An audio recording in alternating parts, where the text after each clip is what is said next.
പോലീസിലെ ഉന്നത ഉദ്യോഗസ്ഥരും രാഷ്ട്രീയ നേതൃത്വവും തമ്മിലുള്ള അവിശുദ്ധ ബന്ധത്തിന്റെ ഏറ്റവും പുതിയ തെളിവുകളാണ് ഇപ്പോൾ പുറത്തേക്ക് വരുന്നത്.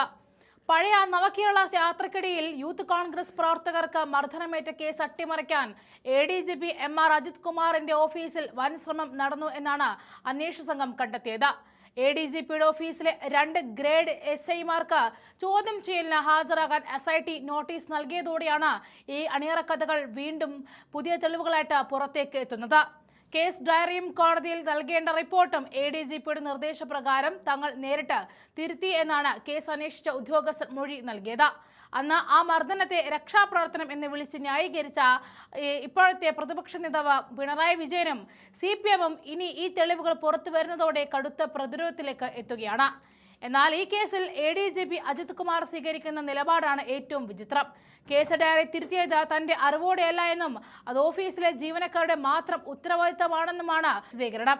അദ്ദേഹത്തിന്റെ അനുവാദമില്ലാതെ 2 SIമാർ സ്വന്തം ഇഷ്ടപ്രകാരം ഒരു കേസ് അട്ടിമറിക്കാൻ തുനിഞ്ഞു എന്ന് പറയുന്നത് വിശ്വസിക്കാൻ കൊള്ളുന്ന ഒന്നല്ല. അപകടം നടത്തപ്പോൾ സ്വന്തം കീഴുദ്യോഗസ്ഥരെ ബലിയാടാക്കി കസേര സംരക്ഷിക്കാനാണ് ADGP ശ്രമിക്കുന്നത്. പക്ഷേ അന്വേഷണ ഉദ്യോഗസ്ഥരെ ADGPയുടെ ഓഫീസിലേക്ക് വിളിച്ചു വരുത്തിയതിന്റെ കൃത്യമായ തെളിവുകൾ SITയുടെ കയ്യിലുണ്ട്. ഇവിടെയാണ് ആഭ്യന്തരമന്ത്രി രമേശ് ചെന്നിത്തലയുടെ രാഷ്ട്രീയ നീക്കങ്ങൾ നിർണായകമായി മാറിയത്.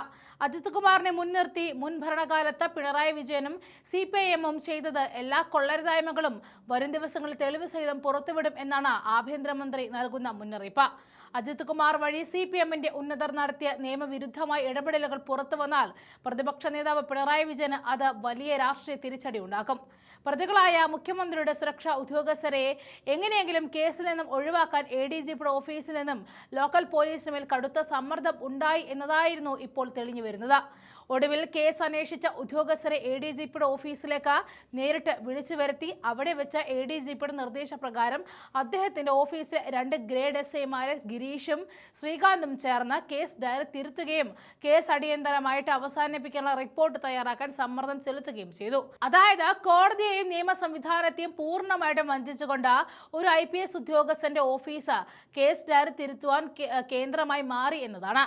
എന്നാൽ കള്ളൻ കപ്പൽ തന്നെ ഉണ്ടായിരുന്നു എന്ന തെളിവുകളാണ് പിന്നീട് പുറത്തു വന്നത്. കേസ് അന്വേഷിച്ച ഉദ്യോഗസ്ഥർ ADGPയുടെ ഓഫീസിലെത്തിയതിന്റെ ഫോൺ റെക്കോർഡുകളും ടവർ ലൊക്കേഷനും വിവരങ്ങളും പ്രത്യേക അന്വേഷണ സംഘം കൃത്യമായിട്ട് പൊക്കി.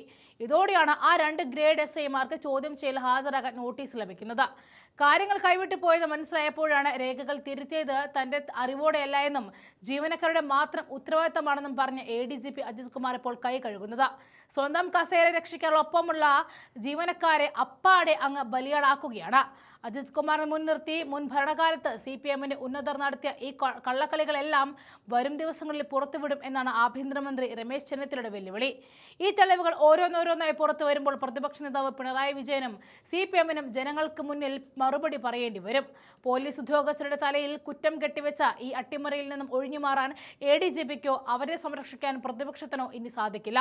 ഭരണസ്വാധീനത്തിൽ ഏത് കേസും ഒതുക്കാമെന്ന ധാർഷ്ട്യത്തിനാണ് ആഭ്യന്തര വകുപ്പിന്റെ ഈ നീക്കത്തിലൂടെ കനത്ത പ്രഹരമേൽക്കുന്നത്. വരും ദിവസങ്ങളിൽ ഈ കേസിന്റെ കൂടുതൽ വിവരങ്ങൾ പുറത്തു വരുമ്പോൾ കേരള രാഷ്ട്രീയത്തിൽ വലിയൊരു പൊട്ടിത്തെറി ഉണ്ടാകുമെന്ന കാര്യത്തിൽ യാതൊരു സംശയമില്ല.